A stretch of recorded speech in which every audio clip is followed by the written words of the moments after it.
nagugutan si June matapos ang pangyayari at walang nakakaalam kung saan siya nagpunta. Nang malaman na nawawala ang anak, agad siyang nagpaalam sa kanyang agency para makauwi ng Pilipinas. Pero hindi siya pinayagan. Napilitang tuloy siyang kontakin ang dating asawa.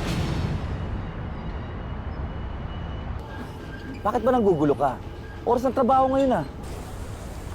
Pasensya na, naistorbo ba kita? Gusto ko lang malaman mo na naglayas yung anak mo at hindi siya mahanap. Ano? Eh baka naman inaalipos na ng pamilya mo yan. Kapal din ang mukha mo, no? Kung may nag-aalipos na dyan sa anak mo, yan yung kabit mo. Hindi ba nakuha mo na yung custody ng bata? Tapos ano, binalik-balik sa akin dahil sa masasamang ginagawa ng kabit mo. Oy Mel, dinidisiplina lang ni Jonah yung bata. Baka naman humingi lang ng tulong yan. Tsaka isa pa, mag-iisang dekada na tayong hiwalay. Di ba? Inuungkat mo pa rin yan. At bakit hindi? Eh hindi ba siya yung dahilan kaya tayo nagkahiwalay? Hoy, mas tatay pa si Aljon sa anak natin kesa sa'yo. O ikaw ba humingi ng tulong o naghahanap ng away? Pasensya na. Pasensya na, humihingi ako ng tulong. Hindi ako makakauwi ng Pilipinas. Makukompromiso yung trainee visa ko pag umuwi ako.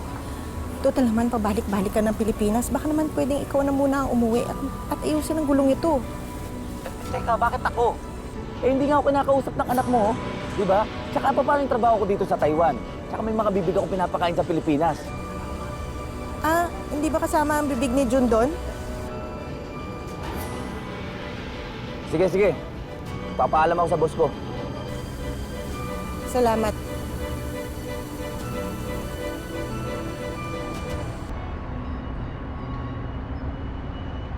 Nawawala po yung anak ko si June. Ibinilin po ng asawa ko dito kay Aljon. Mukhang pinabayaan naman yata. Bakit? Napabarkada ba? Eh, mukha namang mabait yung batang yon. Patunayan. Oh, wala naman siya dito sa listahan namin ng mga adik. Ano ba talaga, Aljon? Ang sabi mo, nagdadrugs yung anak ko, nagbibisyo.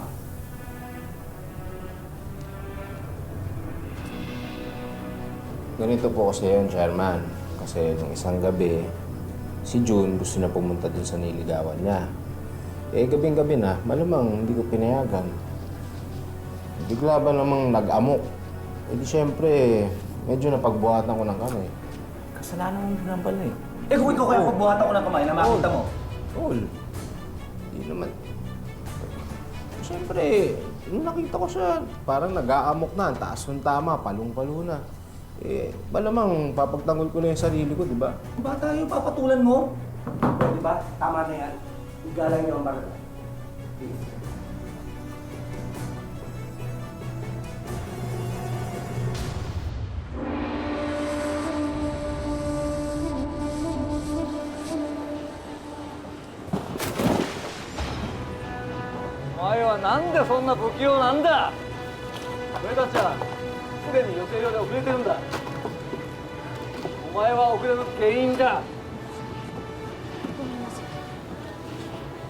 Watashi wa Pilipini. Kairete. Watashi kudasai. 床はない。私の息子を行方不明なんです。もうすぐ春休みだ。会社はフルタイムで働ける人間が必要なんだ。春休みの前に目標見積もりを終わらせなきゃいけないからな。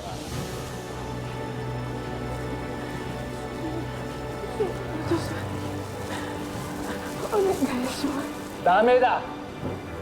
もし日本を離れてみろ。お前は契約違反だ。戻れないぞ。元へ戻れ。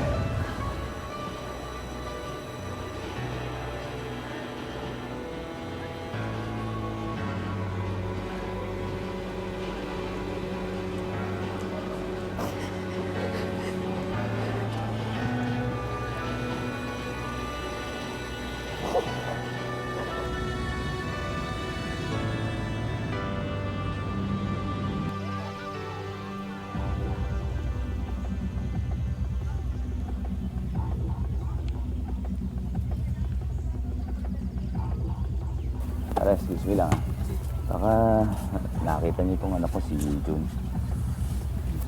Hindi po eh. Kapag nakita niyo, ilapit niyo lang sa barangay.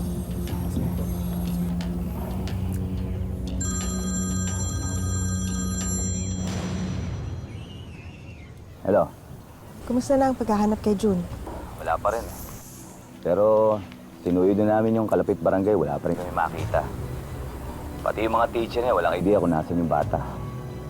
Ikaw ba kaya nakauwi dito para matulungan mo ako sa paghanap kay Jun? Eh kasi nga ako, hindi ako pinayagan ng kumpanya umuwi. Pinauwi-uwi mo ko dito pagkatapos iiwan mo ako sa ere. Iniwan ko rin trabaho ko sa Taiwan. Hindi lang employment mo na kompromiso. Eh kasi nga, kung umuwi ako dyan na walang permiso mula sa kumpanya, eh mapapaso naman yung trainee visa ko. Paano ako babalik ng Japan? Nakakapikon ka na, Mel. Akala mo kung sino mabuting magulang ako, dramahan mo ko. Sige, mamili ka. Japan o yung anak mo. Alin na uunahin mo?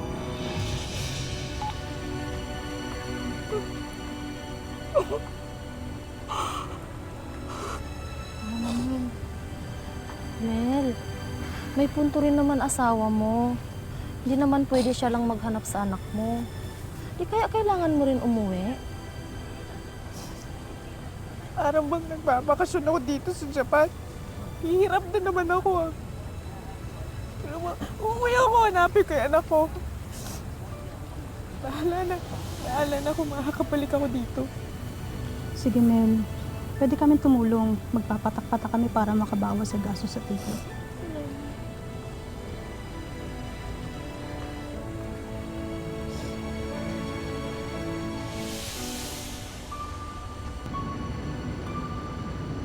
Alam mo kayo!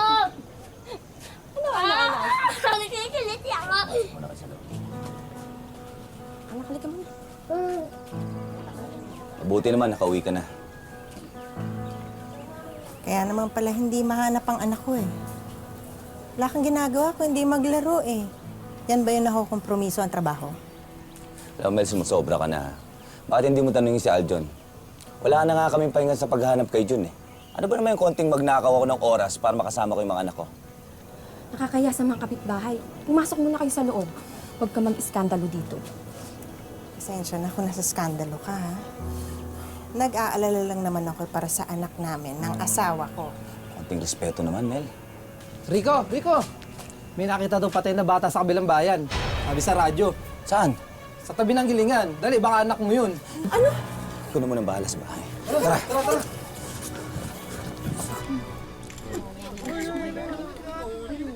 Pasukin niyo kami!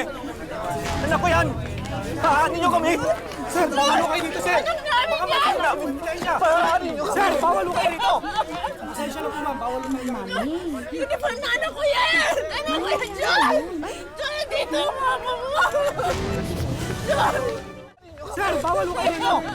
Pasensya na po, ma'am. Bawal talaga kayo dito. Hindi pa na anak ko yan! Anak ko yan, John! John, dito ang mama mo! John! Ano ko yun? Mamasakin niyo kami! Joshua! Joshua! Joshua! Anak! Joshua! Joshua! Nakahayop kayo! Wala kasalanan yung ano! Wala kasalanan yung ano ko! Anak! Anak! Anak! Anak!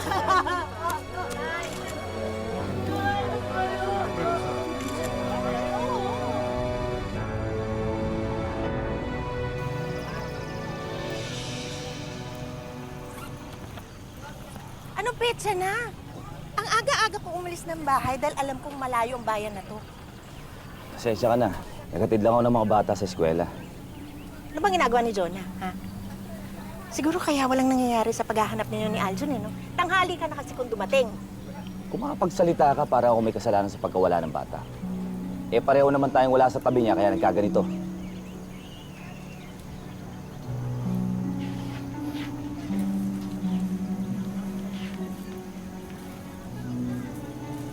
June?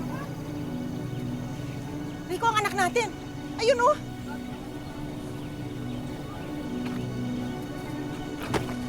Miss, sorry. Pasensya na. Sorry. John, anak! John, anak!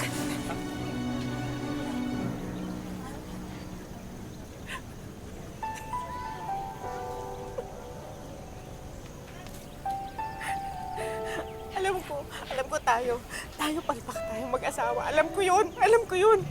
Pero lahat na lang ng ginusto natin ay para sa kabutihan ng anak natin. Lahat na lang para kay Jun. Mga Jun Alayas, di ba niya naiintindihan na hirap tayo lumayo sa kanya? Lumalaki yung bata na wala tayo sa tabi niya. Siguro may mga tanong siya sa sarili niya na siya lang ang sumasagot kaya nangyari to. Pero naniniwala ako na mabuting bata si Jun. Maintindihan niya lahat ng sakripisyo natin.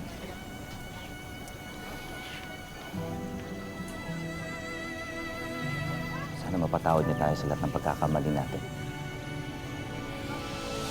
Nay! Nay!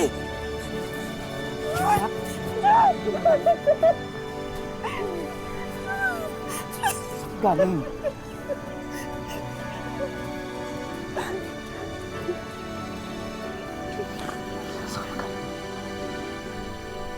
Yo, bakit ka ba kasi lumayas? Nakita mo yung abala na binigay mo sa magulang mo. Umuwi pa sila sa Pilipinas para sa'yo. Anak, alam ko maraming kaming pagkukulang ng tatay mo. Sana mapatawad mo kami kasi hindi ka namin natutukan. Hindi naman talaga namin gusto magtrabaho abroad. Nay, naintindihan ko naman po yun. Pero sana po, hindi na po ako iwan kay Chong Aljon.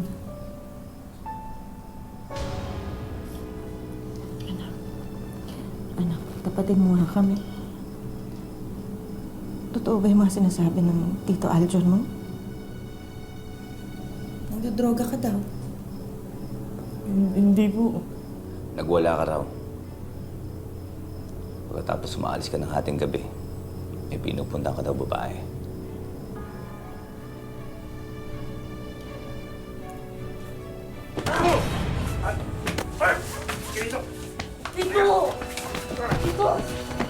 Tito! Bawa ka sa akin! Sumalikalat ko yung teacher mo, ha? Wag! Tulong! Hayop si Chong Aljon. Direct niya ako.